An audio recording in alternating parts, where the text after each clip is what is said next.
also Fluka Magic I put because Stephen A. Smith, he said to the Miami Heat, "Don't be a fluke."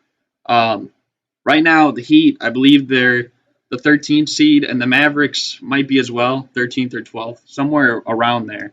Um, but what do you make of both these teams who a lot of people probably thought they'd be contenders this season? What do you make of both their early season struggles? I'll say this much. The Mavericks, this This is is the the first first game game that that they've they've had had their their full full roster roster in over 450 days. Does that necessarily make up for how bad they've been playing? Absolutely not. They shouldn't be this bad. You still have Luka Doncic, who's a top 10 player in the league. You've now had Porzingis for close to half the games you've played in, and he is just not playing well. There's no form of continuity. There's no form of connection. There's none of that. And the team looks flat. They have leads, they blow them, or they get down so big that they can't even find their way back into the game. It's just everything that can go wrong has gone wrong for this team. And Luka still put up numbers, but he hasn't translated to winning. And a lot of people will then kind of say, isn't that Russell Westbrook, right? He's a triple-double guy, but if they don't win, what does it mean? And I can see where you're coming from there. But I think the Mavericks, as weird as it sounds, the Mavericks will go only as far as Kristaps Porzingis takes them. He's clearly their second best player, and they don't have a great third option. So they need Porzingis to be that second option. And right now he hasn't been anything other than a role player. So until he can pick up his game and do something, I don't see how the Mavericks can get out of their rut. Whereas the Heat, they've been on like a different tangent. So they've been struggling. They're getting healthy now, as you mentioned. But getting healthy is only part of the equation. You got to win games. Like that's what ultimately matters, right? And so I still believe that they will and can make the playoffs and even make some noise in the playoffs, but it may be an uphill battle to do so. Because Butler's at least playing well, Bam is playing well, Duncan Robinson can still shoot the ball. Dragic hasn't looked great. Hero hasn't looked great. But I think you have two very good players in Jimmy and Bam who have played very well. And I think they'll be able to get out of this. And I trust Spoelstra and that Miami Heat organization to turn some things around. Yeah, I mean, your point on the Mavericks, obviously getting everyone back is a good thing. But also, like you said about Miami, getting everyone back, that's only part of the equation. Then you have to also win. And, yeah, it's like they've had some injuries. They've had some people, out. But, I mean, if you look at some of the teams, like, above them, like Phoenix had, guys missing games as well, and they're putting a bunch of new pieces together. You've seen Portland, they lost arguably their second and third best player.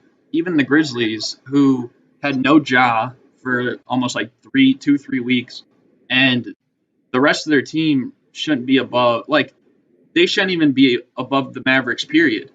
So, but you're substantially below all three of those teams in the standings. And in my opinion, they should be at least right with those teams, or, maybe even you could say above some of them because of the fact that they've had Luka the whole time. They've had Porzingis for at least half the games now. And both of them aren't really playing either how they were last year or how we know they're capable of. Moving on to the Heat, though, I think it's going to be a little bit hard for them because, I mean, they've lost a lot of games, it seems like, to really bad teams. And, I mean, when you lose some of those games, like early in the season to those bad teams, then it comes back to bite in the butt. It's like, oh, if only we won this. Because remember when the Suns went 8-0 in the bubble? And you look back in their season, it's like, yeah, in the bubble they beat, like, the Clippers. I think they beat, like, the Mavericks twice or something like that. But then you look back in the season, it's like, oh, they lost to the Kings multiple times. And, I mean, the Heat, they just lost to the Wizards. Jimmy Butler, he's refusing to speak to the media after the game because he's upset. And, I mean, personally, it's going to be hard for them to come back from this. I don't know I know they've had, like, COVID problems too, but, I mean, maybe it will be a fluke season because this team did make the NBA Finals last year. And so you want to build off that. And right now it doesn't even look like they might have a problem getting into the playoffs. I know it's still pretty early, but we'll see.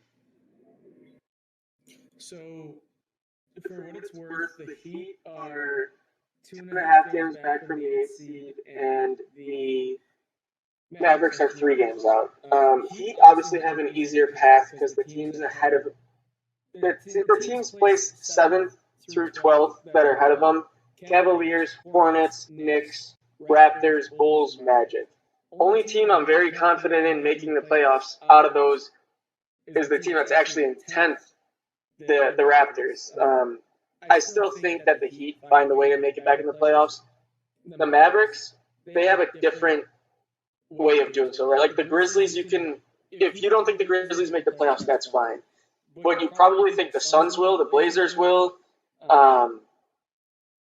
and that puts you at 6 teams there. Then the Mavericks need to leapfrog 2 of the following: the Grizzlies, the Spurs, the Warriors, the Rockets, the Kings, and the Thunder. And so it's doable, right? Like they could still find their way in as whether it be a 7 or an 8 seed, but that's still not going to be, they're not going to exceed expectations. They're going to actually fall short of their expectations coming into the season. And so disappointing seasons for both thus far, but still some time to turn it around if there's any light at the end of the tunnel. Yeah, the Rockets, that's another point to mention for the Mavericks case. I mean, they had Harden at the beginning of the year who didn't want to be there. Then they got all these pieces. Oladipo, as soon as he gets there, he's like, I don't want to be here. I'm looking at Miami. Yet they still are above the Mavericks in the standings. So you just got to think of it like that. I also think it's pretty interesting that I made like a prediction video on my channel before last season, and that might be like one of my most hilarious videos because everything turned out pretty bad. But the way that things are going right now this season, I think it's going a lot like those predictions said. I'm pretty sure I had like the Clippers and Jazz as like some of the elite teams in the West, and then I had like the Raptors and the Heat on the outside looking in. And I know it's early, but I just think that was pretty funny in itself. Go ahead. Were you going to say something? Oh, I was just going to say, yeah. As predictable as we think the NBA is, there's a lot of things that come back to bite us and turn out to be very unpredictable. And for a lot of these teams, you can say that injuries have been part of the reason the Heat are where they are because they probably lost 4 games due to injuries when they had to play a bunch of G League players.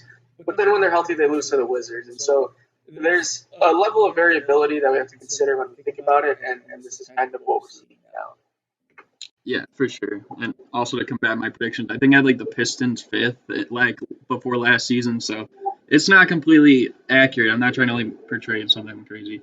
But moving on, though, to one of those 2 teams I had on the outside looking in for the East a year ago, and that's the Toronto Raptors. Fred VanVleet dropped a franchise record 54 points against the Orlando Magic. The Raptors, they've had a lot of pretty disappointing parts of their season so far, but it looks like VanVleet has elevated himself a little bit this season. What do you make of Fred VanVleet this year? Yeah, so let's first touch on his 54 points. We'll give him a little shine and fame while we can. Not that he doesn't have it already. Coming off probably winning a title as the team's 3rd or 4th best player, which is good enough in itself. But 54 points franchise record for the Toronto Raptors, previously held by DeMar DeRozan, who scored 52 points on January 1st, 2018 against Milwaukee, in a high-scoring affair.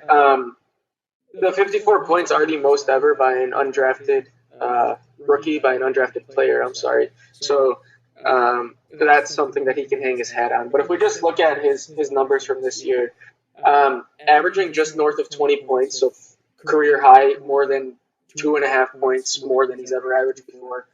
Assist total, just under his career high at 6.2. Career high in rebounds, career high in blocks, steals. He's hovering around his career average. Shooting 38.3% from 3, which is actually about his average, so nothing changing there, but he's taking 9 a game, which is incredible. Playing 36 minutes a game, so kind of right where we think a Nick Nurse-led team kind of steers themselves. But listen, he's been some may say their best player this year. Like Lowry's been injured. Lowry struggled some bit. But Fred VanVleet's just gone out and kept balling. And as he likes to say, bet on yourself. And clearly shown that betting on himself has taken him quite a bit so far. And got to see where else he can go. Yeah, I won't add too much to that. But something I will say is if there is going to be probably an all-star for the Raptors this year, it's likely going to be Fred VanVleet. He's been their best player for a majority of the season, and even I know they've still been kind of struggling, but they're playing a little bit better now than they were the first 2-3 weeks. And in those first 2 or 3 weeks, I mean, he looked like the only thing that they had going for him. And I just think it's crazy because like VanVleet, he has a lot of crazy stories. Like when he, had a kid in the 2019 playoffs, and then he started going crazy against the Bucks, and then had that insane fourth quarter, which I feel like not enough people give credit for it. Like that fourth quarter in Game 6 of a closeout game for a title. So I think he has a lot of crazy stories going for him. And this is another one, being an undrafted player with the most points ever, setting a franchise record. So I got to give props to him there. Yeah, listen, every time he's been counted out, he's come back and not only put himself in the conversation, but put himself in the conversation loudly with a bang. And Curious to see what happens from here, but he certainly made a name for himself in the NBA and is already proving to be one of the best undrafted players ever. For sure. We're going to move on to a little game recap, possibly because this could be a finals preview, and that is the Clippers and the Nets. The Nets did get the W, but what did you make? What were your takeaways from this game? So early on, it looked like the Nets we've seen that just can't guard anybody or anything. Anytime the Clippers were coming down the court, they were getting whatever they wanted, wherever they wanted, whenever they wanted. And scoring on just about every possession. But then they started to pick up some stops towards the end of the game, the Nets, and started to figure some things out. What we have to take into consideration is a couple of things. A, Patrick Beverley was unavailable for the Clippers, and Patrick Beverley guarding Kyrie Irving is a big difference than Reggie Jackson guarding Kyrie Irving. So that's the first thing I want to note.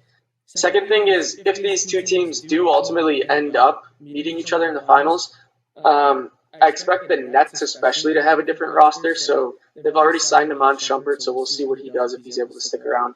And I expect the Nets to be very active in the buyout market, or maybe possibly go out and get a JaVale McGee type player. Clippers could still go out and get somebody. They've been rumored, whatever, Alonzo Ball, maybe give up to possibly give up a Lou Will and a Patrick Patterson in the second round pick or something along those lines and get Alonzo Ball. But I wouldn't look too much into that. Kennard did only get 4 minutes, which was a bit interesting, but Ty Lue did say he kind of felt that he wanted to go with Lou Will and his scoring that he gives them. So I don't expect Kennard to get 4 minutes in the next time these two teams face off if they do. But how about Kyrie, man? Best layup package in the league. And fun fact, Kyrie, KD, and Harden are the 3 leaders in points per game in the fourth quarter. Hard to stop this team, that's for sure. The question is always going to be their defense. The Nets will always be able to score a lot, but will they be able to hold teams down to an extent, especially in the playoffs when the games get slower and buckets are harder to come by? Yeah, that's something that I was going to address, but I think it's still a little bit of a concern. For the Clippers, they didn't play the best defense either the other day. Of course, you said, they had some guys out, but I feel like the Clippers, for a majority of this season, they seem like they're out for revenge. They seem like they're a top-tier team and that they deserve some respect in that regard. The Nets, they're still kind of putting it all together. And the other thing is, like, the Nets, they're going to have crazy games like this where they're pretty much unstoppable. I think Kyrie had 37 or something. Durant had almost 30 on basically perfect shooting. He only missed 2 shots. And then, Harden almost had a 25-point triple-double. When your big three is putting up that, odds are you're probably not going to win the game most of the time, but still came down to the wire. So, there's going to be games like that. There's also going to be games where, we've seen James Harden before in the playoffs, against the Spurs or against the Warriors in that Game 7. So there's probably going to be moments like that as well. And if that's the case, they could get blown out in certain situations. But we got to see more of the Nets. We got to see what their team looks like when they get to the finals. They add more defenders. You said Iman Shumpert they've already added. So if they add more defenders around there, then maybe we can start looking at them more closely. There's no liability on this team. And we've talked about what makes teams successful in the playoffs to an extent before already. That stars win in the playoffs, that going 12 deep in the regular season doesn't guarantee anything in the playoffs, right? Like we've seen it with the Nuggets, we've seen it with the old school Raptors before, that just because you can play 12 quality players, that doesn't mean anything in the playoffs. If you have LeBron and AD, you're going to win. If you have Kawhi and Paul George, I guess I should now say most likely going to win because they lost to the Nuggets. But for the most part, when you can say I have 2 top 15 players, that's going to trump 1 star and a bunch of quality role players. And so I think the Nets at least have that formula down. But now it's just going to be, do they have enough to stop other teams that also have that formula down? And that's what we're going to have to follow along with. Yeah, of course, we're pretty far from the playoffs, so there's still a lot of time before we can make that complete justification. But also, when playoff time comes around, that's usually when they vote for the MVP. And I think right now we're going to give our top 5 for the MVP voting right now. How do you want to do this? How should we? Let's go through our list one by one. But let's go 5-1. Let's add some suspense in here.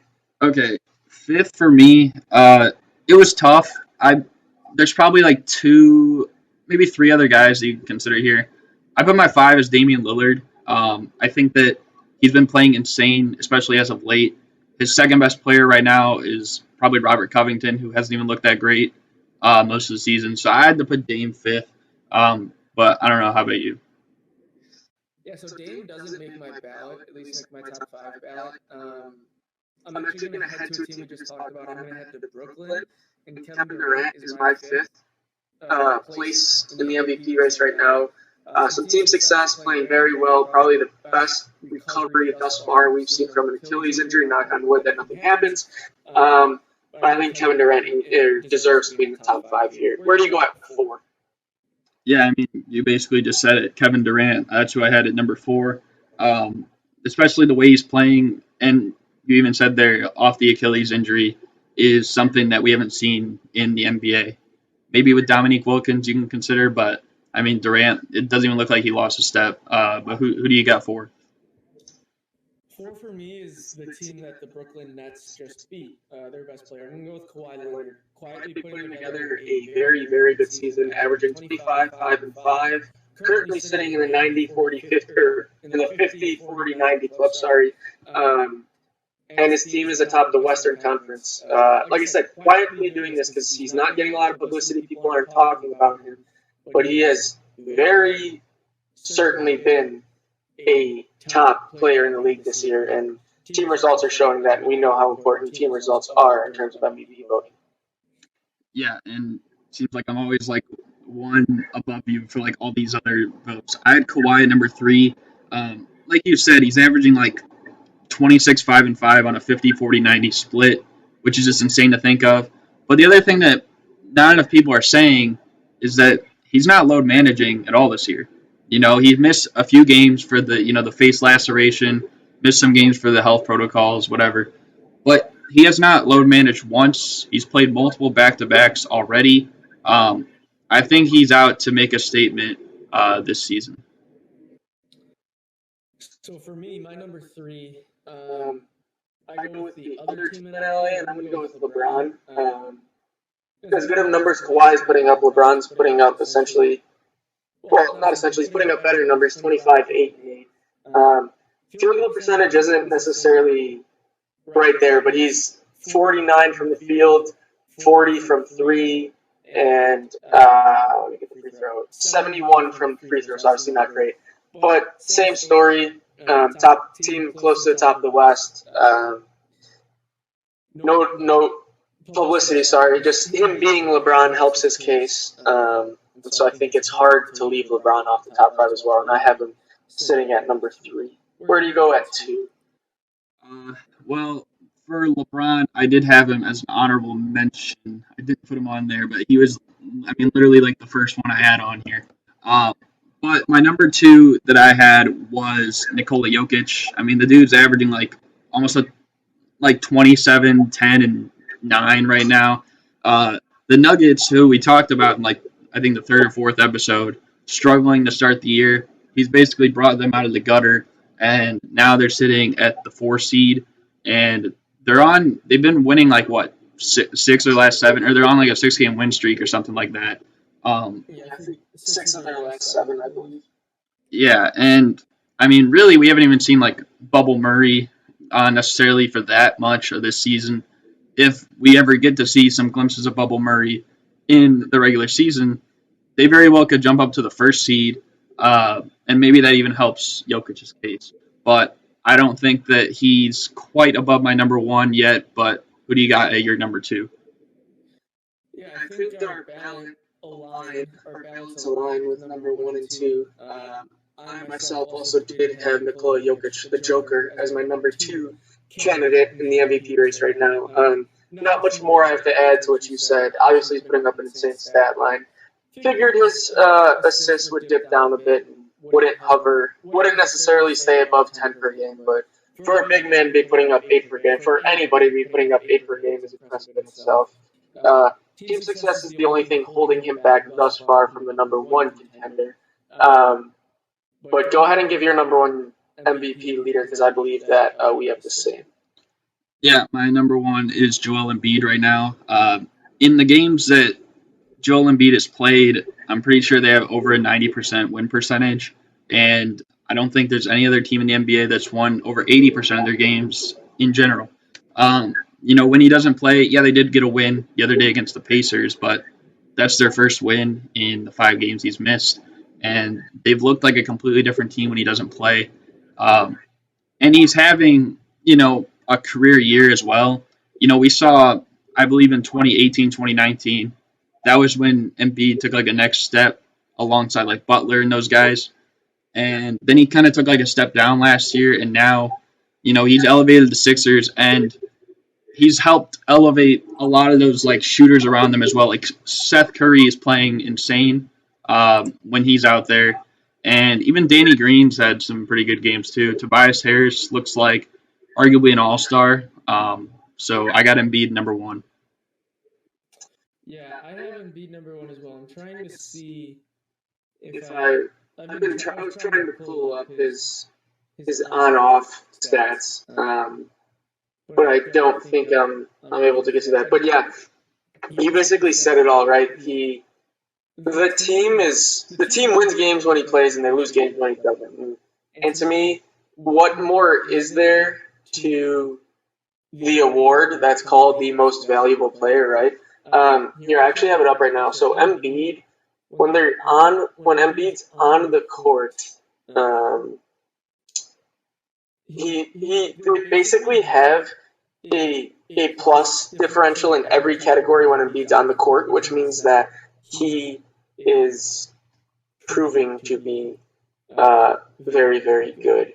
Offensive rating is 18.3 better when he's on versus when it's off. They play faster when he's on. They do just about everything better when he's on. And to me, that just shows his value. And you don't have to look any further than the win-loss column to see how important Embiid is to this team. Exactly. And I think of the guys we didn't mention, I think guys like Paul George, Giannis, Steph, you could even consider Luka because he's averaging such crazy stats right now. Those guys probably deserve some recognition as well. Maybe even like Domantas Sabonis, he's played pretty well to start the season. But, yeah, I mean, the list it's not one of those like where it's a super runaway right now. Heck, we haven't even said Giannis Antetokounmpo, and the Bucks are, I believe they have the best record in the East. Or no, sorry, Sixers have the best record in the East. But Giannis is putting up 27 points, 12 rebounds, and 6 assists. That should be in consideration too. So there's no shortage of players that are putting up impressive seasons that should at least have them hovering around consideration for the MVP. Yeah, and I think it's just like the realistic approach to that is that it's going to be hard for him to win MVP because of voters' fatigue. He put up those numbers, I think, like 3 years ago when they ended the season like in 7th. But to start the season, like for the first month, I think he was like top 2 in everyone's MVP. Then he fell down when the Bucks fell down in the standings, obviously. But if he was up there, he probably would have won it, and he's won it the last few years. So I think now it's like you got to do something next level. I think that's the same thing that applies for, maybe like LeBron as well, because, he's always performing at such a high level. It's like he's got to do something crazy to, get that, next MVP. Yeah. Because as much as we hate to say it, narratives do play a part in voting for the MVP, and that is unfortunately a narrative that may hurt Giannis. So that's something to monitor. Yep. And we're going to move on. I didn't actually put the daily picks originally, so that was on me. I was trying to put some together as we were talking about the Ball brothers and stuff. But I picked a game for each day, and we're just going to run through these. So on February 5th, between the Pelicans and Pacers, who do you have winning this one? Indiana for me. I got the Pacers as well. February 6th, we got the Bulls and the Magic. You're repping the Chicago in this one? That's right. Yeah, I like the Bulls to beat the short-handed Magic. I'm with the Chicago. Yep, I got the Bulls too. I think they need to bounce back. On the 7th, the Heat Knicks. Will the Heat get back on the right track against New York? Yeah, the Heat will. They know it. There's some sort of frustration boiling in that organization. They know that they need a win to get back on track, and New York is the team that they should be. I agree. The Knicks have been playing well, but I think the Heat are going to take this one. On February 8th, we got the Raptors Grizzlies. Who's taking that? I like the Raptors. I like Yuka Watanabe to come out big in a revenge game against the Grizzlies. No, I like the Raptors. I like the Raptors. He has had some pretty insane moments this year so far, though. I'm going to take Toronto as well. On the 9th, we have the Warriors and Spurs. Who are you taking here? That's a good game because the Spurs have been faltering a bit as of late, but Derek White's now back and healthy.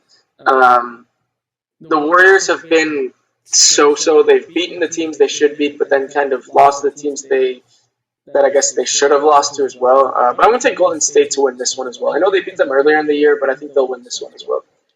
Yeah, I know you said the Spurs, they've been a little bit down as of late, but I mean, they still, I believe, are above 500 and they're only like one game back of the 5th seed. Regardless, I'm still going to take Golden State like you on this one. On February 10th, we have the Hornets and the Grizzlies again. Who's taking this one? I like the Grizzlies. I mean, it's going to be a very exciting matchup where you get two of the better young point guards in the league between Ja and LaMelo. But I think Memphis is going to win that game. I think we've had 3 weeks on here in our daily picks this year where the Hornets have been like on the 6th day in the week. And the first 2 times I picked the Hornets, they won both those. So I'm going to go with them again. I don't think they're going to let me down here. I'm going to believe in the superstition of the 6th day Hornets. But on the final day, we got the Heat again, this time against Houston. Who's taking this one? I like Miami to beat Houston, which will then be enough to convince Victor Oladipo to finally sign with Miami this offseason. Interesting approach. I think that Victor Oladipo is going to go off, and the Rockets are going to get the win against Miami, and then Miami is going to start looking more closely at a Victor Oladipo trade before the deadline or a signing, depending on where they're standing by the trade deadline. But okay, so similar approach to you and I in that we think that Miami will have their eye keen on Victor Oladipo. Yeah, Pat Riley is going to have like a little telescope, and he's going to be looking at him like the whole time. Pat Riley's going to pull that meme of Belichick at the combine with the binoculars up in the top deck. Yeah, but I think that's going to close out everything. Hope you guys enjoyed. Any final thoughts? No, I think we covered a lot this episode. A lot of stuff going on in the league. All-Star game has been approved that they're going to play that. So as voting starts to dwindle down, we'll touch on that. But for the time being, we're going to let that pass through because there are some more important developments that we figured we should have touched on this episode, which we did. Yeah, absolutely. And I think what I'm going to do is I'm going to leave a little message at the end of the video. You guys will see. I'm pretty sure Johnny has no idea what I'm talking about right now. But I'm going to put a little message at the end of the video. Hope you guys enjoy, and we're out. Peace. Peace. Hi,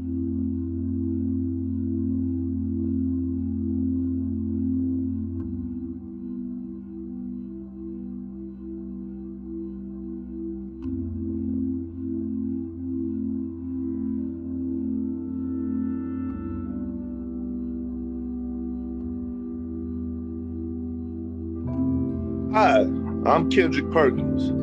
Please be the answer for an NBA player that's suffering right now. He needs our help. Please call the Washington Wizards right now or go online to ESPN Trade Machine and work out a trade right now. Look, for a couple of contracts or maybe some draft picks, you could rescue Bradley Beal from the worst team in the NBA. You can provide happiness, buckets, winning, and freedom.